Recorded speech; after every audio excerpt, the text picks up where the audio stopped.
Shalom saudara yang terkasih dalam nama Tuhan Yesus Kristus. Di dalam perenungan kita pada hari ini, kita akan bersama-sama menggumulkan suatu firman Tuhan dalam topik bersyukur di dalam segala hal. Seberapa sering kita di dalam hidup memiliki hati yang bersyukur, memiliki hati yang memandang kepada Sang Pencipta, baik di dalam suka, dalam duka, di dalam tantangan, ataupun di dalam berkat. Saya akan membuka firman Tuhan pada hari ini di dalam satu ayat firman yang terambil dari 1 Tesalonika pasal 5 ayat 18. Saya akan membacakannya untuk kita semua. 1 Tesalonika pasal yang kelima ayat yang ke-18. Mengucap syukurlah dalam segala hal, sebab itulah yang dikehendaki Allah di dalam Kristus Yesus bagi kamu. Dalam ayat firman dikatakan bahwa mengucap syukur merupakan respon atau sikap hati yang penting untuk dimiliki oleh setiap orang percaya. Bahwasanya mengucap syukur bukan hanya dalam kondisi kita menerima berkat Tuhan atau di kondisi kita merasakan sukacita, melainkan di dalam segala hal. Apa sih yang dimaksud dengan di dalam segala hal? Rencana Tuhan itu tidak pernah terbatas di dalam logika kita, di dalam pikiran kita, orang yang terbatas dalam pemikirannya. Tuhan memiliki pandangan yang begitu jauh ke depan, begitu jauh dibanding hal yang bisa kita bayangkan.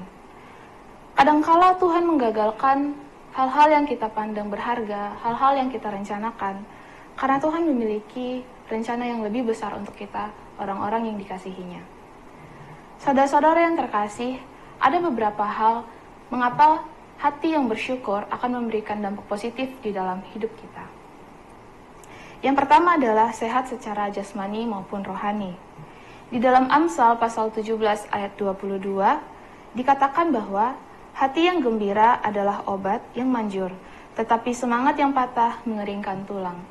Hati yang gembira menunjukkan rasa syukur dalam segala hal. Mengapa seseorang yang sakit dianjurkan untuk memiliki hati yang optimis, memiliki sikap yang optimis bahwa ia akan sembuh, bahwa ia akan memiliki hari yang lebih baik keesokannya? Karena respon hati seorang manusia itu menentukan bagaimana fisik kita, bagaimana mental kita untuk menghadapi hal yang sedang kita alami. Seorang yang sakit bahwa dikatakan akan sembuh ketika memiliki hati yang gembira. Hati yang gembira menandakan hati yang bersyukur, bahwa di dalam sakit, bahwa di dalam luka yang kita rasakan, hati yang bersyukur akan memberikan kita semangat, akan memberikan kita jiwa yang optimis, bahwa kita akan sembuh, dan bahwa akan ada sukacita di hari yang mendatang.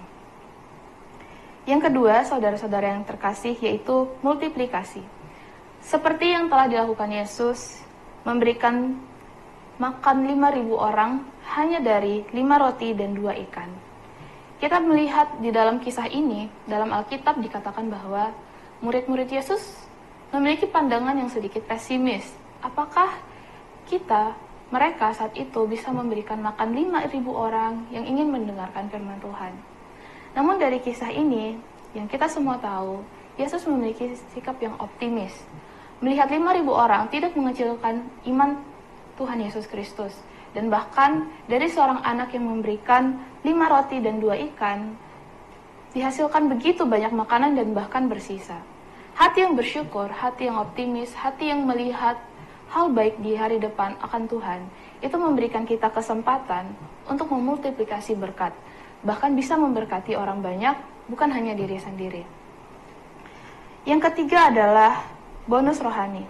Kita akan membaca dari Lukas pasal 17 ayat 19.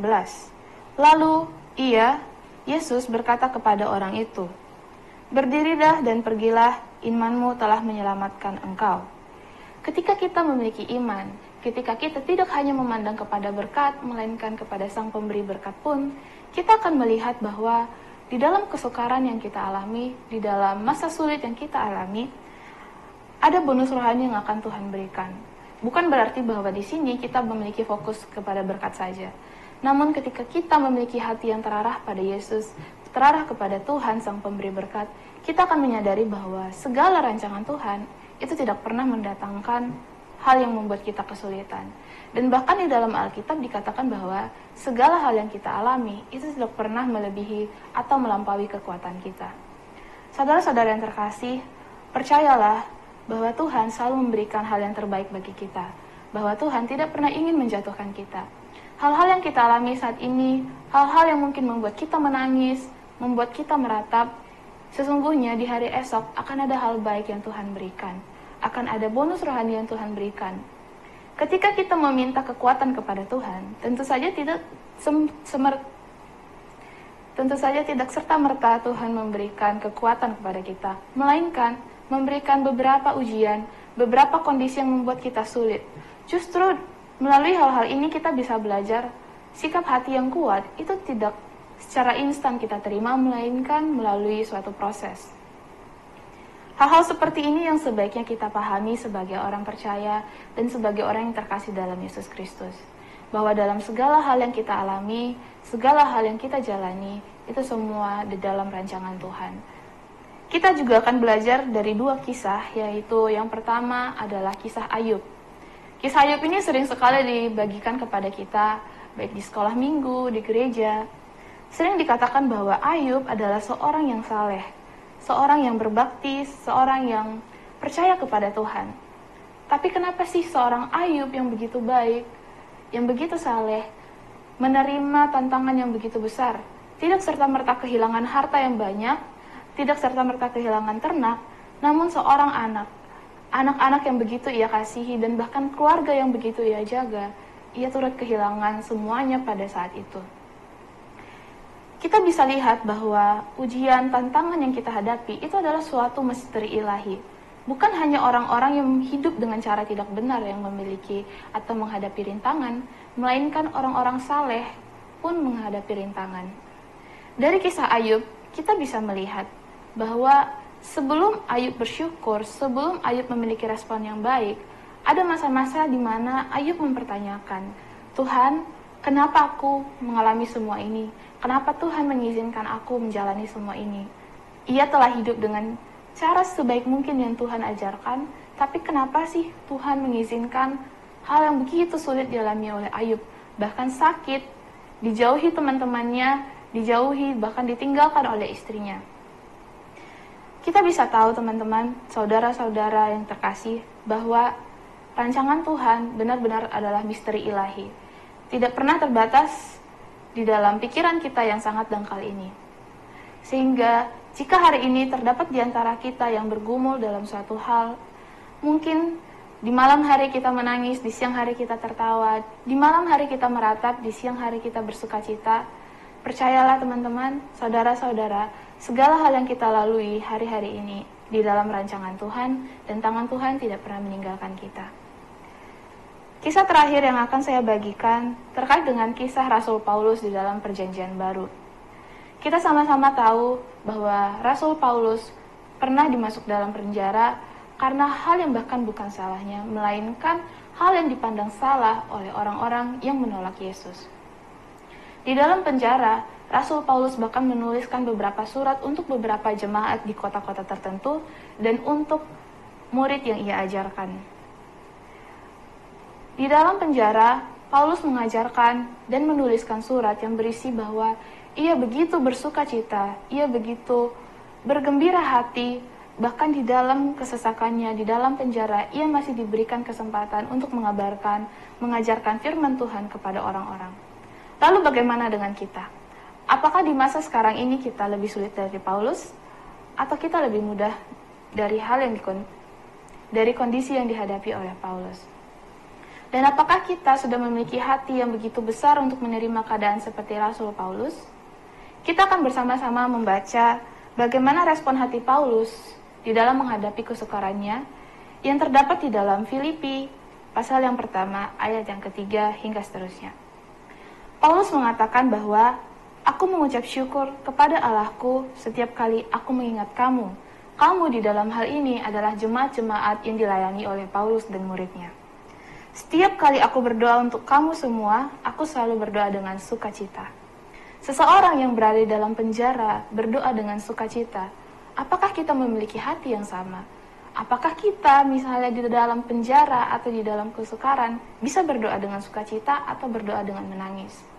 Tidak ada yang salah dengan berdoa dalam tangisan, tapi hendaknya saudara-saudara kita bisa memiliki hati yang juga penuh sukacita seperti yang diajarkan oleh tokoh-tokoh firman Tuhan. Kemudian Paulus juga mengatakan bahwa Aku mengucap syukur kepada Allahku karena persekutuanmu dalam berita Injil mulai dari hari pertama sampai sekarang ini. Akan hal ini aku yakin sepenuhnya, yaitu Ia yang memulai pekerjaan yang baik di antara kamu akan meneruskannya sampai pada akhirnya pada hari Kristus Yesus. Dilanjut pada ayat yang ke-18, tetapi tidak mengapa, sebab bagaimanapun juga Kristus diberitakan, baik dengan maksud palsu maupun dengan jujur, tentang hal itu aku bersukacita, dan aku akan tetap bersukacita, karena aku tahu bahwa kesudahan semuanya ini ialah keselamatanku, dan oleh doamu dan pertolongan Roh Yesus Kristus. Paulus memiliki hati yang begitu optimis. Setelah seluruh kesukaran yang ia alami, setelah seluruh penderitaan, dipenjara, disiksa, ditolak oleh semua sisi, ia percaya bahwa akan ada sukacita di hari yang akan datang.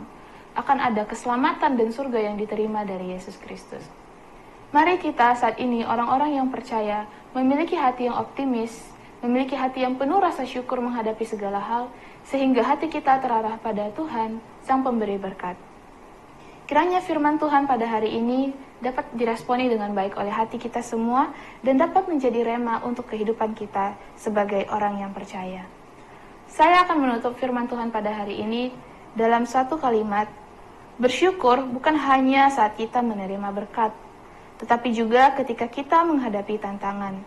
Ini mengajarkan kita untuk hidup lebih bijaksana dan penuh pengharapan. Kiranya firman Tuhan hari ini dapat memberkati kita semua. Shalom, Tuhan Yesus memberkati.